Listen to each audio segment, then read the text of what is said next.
কোচ ৰাজবংশীৰ নাম NRCৰ পৰা বাদ পৰাৰ প্ৰতিবাদ।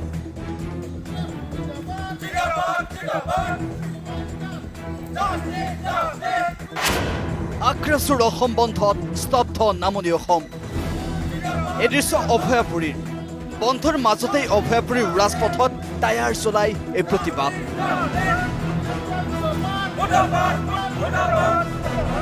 একে পৰিৱেশ বৰপেটা ৰোডতো।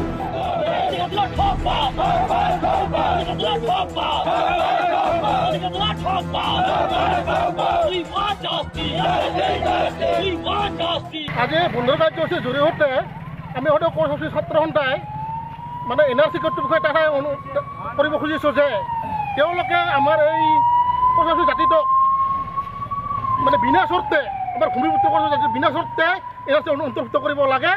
যদি নকৰে অন্য এটা হয়তো কৰ্মসূচী ছাত্ৰ সন্থাই এই বন্ধ কাৰ্যসূচীত অনাগত ভয়ংকৰ কাৰ্যসূচী ল'ম। আমি কেন্দ্ৰীয় চৰকাৰ অসম চৰকাৰ সকলোকে অনুৰোধ কৰিব বিচাৰিছোঁ কোচ আফিসকলক যেনেকৈ প্ৰতাৰণা কৰি আছে প্ৰবঞ্চনা কৰি আছে তেওঁলোকক আমি সকীয়াই দিব খুজিছোঁ আৰু NRC কৰ্তৃপক্ষৰ হাজত ডাঙৰীয়া আমি সকীয়াই দিব খুজিছোঁ। অতি শীঘ্ৰে আমাৰ এই কোচ আফি জনগোষ্ঠীৰ প্ৰত্যেকটো মানুহক NRC অন্তৰ্ভুক্ত কৰিব লাগে। যদি নকৰে অনাগত দিনত আমি ইয়াতকৈ ৰাষ্ট্ৰীয় ভয় আন্দোলন কাৰ্যসূচী কৰি তুলিম। 31 নম্বৰ ৰাষ্ট্ৰীয় ঘাইপথত প্ৰতীক হাজেলাৰ প্ৰতিকৃতি দাহ কৰি উত্তাল প্ৰতিবাদ।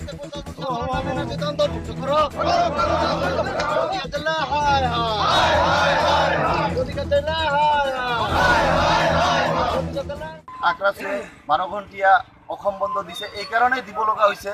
আজি এটা লজ্জাজনক কাণ্ড অসমত ঘটিছে। যিসকল ভূমিপুত্ৰ কোচ ৰাজবংশী সেই কোচ ৰাজবংশীসকলক যি 31 আগষ্ট তাৰিখে NRCৰ চূড়ান্ত তালিকা মানে প্ৰকাশ পালে সেই তালিকাত 58,000 কোচ ৰাজবংশীৰ নাম বাদ পৰিছে। এইটো দুখ আৰু পৰিতাপৰ বিষয়। এইটোৱে ক'ব বিচাৰিছোঁ যে অসমৰ ভূমিপুত্ৰ হৈও এটা খিলঞ্জীয়া জনগোষ্ঠী হৈও আজি NRCৰ পৰা বাদ পৰিব লগা হৈছে। যে এয়া সম্পূৰ্ণৰূপে প্ৰতীক হাজেলা আৰু NRCৰ কৰ্তৃপক্ষৰ মই মতালিৰ কাৰণে কোচ ৰাজবংশীসকলক বাদ পৰিব লাগিছিল। য'ত নেকি কোচ ৰাজবংশীসকলক OIৰ মৰ্যাদা দিছিলে কিন্তু OI হিচাপে কোচ ৰাজবংশীসকলক NRCত অন্তৰ্ভুক্ত নকৰিল। বিলাসীৰ পৰা বঙাইগাঁও ডিমৌতো বন্ধৰ প্ৰভাৱ। বন্ধৰ মিশ্ৰিত প্ৰভাৱ ধুবুৰীৰ গৌৰীপুৰতো।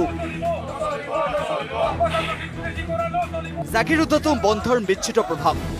অসমৰ ভূমিপুত্ৰ কোচ ৰাজবংশীৰ 56,000 লোকক ষড়যন্ত্ৰমূলকভাৱে NRCৰ পৰা নাম কৰ্তন কৰাৰ দাবীত আহ্বান কৰা এই বন্ধত স্তব্ধ হৈ পৰিল গোলোকগঞ্জ, গোসাইগাঁও, গোৰেশ্বৰ আৰু মানিকপুৰ। আমাৰ ভূমিপুত্ৰ কোচ ৰাজবংশীসকলৰ বহুতৰে নাম বাদ পৰি গৈছে আৰু এই বাদ পৰা যিখিনি আমাৰ কোচ ৰাজবংশী আছে ভূমিপুত্ৰসকল আছে এওঁলোকক বিনা চৰ্তে NRCত নাম অন্তৰ্ভুক্ত কৰিব লাগে। আৰু সেই প্ৰতিবাদত আজি আমি 12 ঘণ্টীয়া অসম তথা কমতাপুৰ বন্ধৰ ৰূপায়ণ কৰিব লগা হৈছে। আৰু যদি আমাৰ এই ভূমিপুত্ৰ কোচ ৰাজবংশীসকলক বিনা চৰ্তে NRCত নাম অন্তৰ্ভুক্ত নকৰে তেতিয়াহ'লে আমি সদৌ কোচ ৰাজবংশী ছাত্ৰ সন্থাই জংগী আন্দোলন কৰাৰ কাৰণে বাধ্য হ'ম। ককিলা, মৰিগাঁও, শালবাৰীতো NRCত বাদ পৰা লোকক বিনা চৰ্তে নাম অন্তৰ্ভুক্তিৰ দাবী। পৃথক কমতাপুৰ আৰু জনজাতিকৰণৰ দাবীও এই প্ৰতিবাদৰ জৰিয়তে।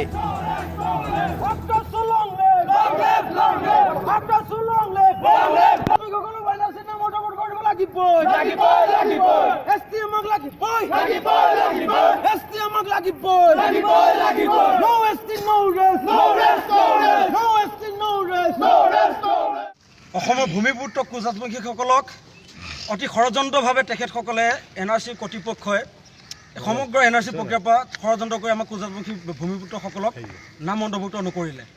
আজি আমি সদৌ কোচ ৰাজবংশী ছাত্ৰ সন্থাৰ আহ্বান ক্ৰমে আমি 12 ঘণ্টীয়া আমি বন্ধ কাৰ্যসূচী হাতত লৈছোঁ।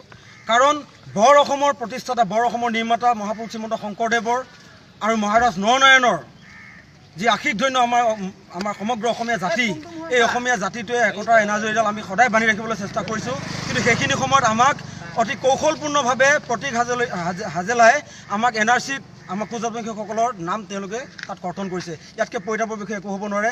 যদি অসমত যদি ভূমিপুত্ৰসকলৰ যদি NRCত নাম নাথাকে তেতিয়াহ'লে অবৈধ মিয়াৰ অবৈধ মুছলিমৰ ইয়াত NRCখনত নাম অন্তৰ্ভুক্ত হ'ব নেকি? কিয় হ'ব? আমি সেই প্ৰতিবাদত আজি আমি 12 ঘণ্টীয়া আমি বন্ধ কাৰ্যসূচী হাতত লৈছোঁ। সদৌ কোচ ৰাজবংশী ছাত্ৰখন আমি মৰিগাঁও জিলা সমিতি এটা কথা আমি স্পষ্ট ভাষাৰে ক'ব বিচাৰিছোঁ যে অসমত বসবাস কৰা ভূমিপুত্ৰ কোচ ৰাজবংশীকে ধৰি বিভিন্ন জাতি জনগোষ্ঠীৰ ব্যক্তিসকলৰ নাম যিসকলৰ নাম NRCত কৰ্তন হৈছে অতি শীঘ্ৰে তেখেতসকলে সেই আমাৰ NRCত এই আমাৰ ভূমিপুত্ৰসকলৰ নাম অন্তৰ্ভুক্ত কৰিব লাগে। ইফালে শিৱসাগৰ তামোলপুৰ ওদালগুৰিতো 12 ঘণ্টীয়া বন্ধৰ প্ৰভাৱ পৰা পৰিলক্ষিত হয়।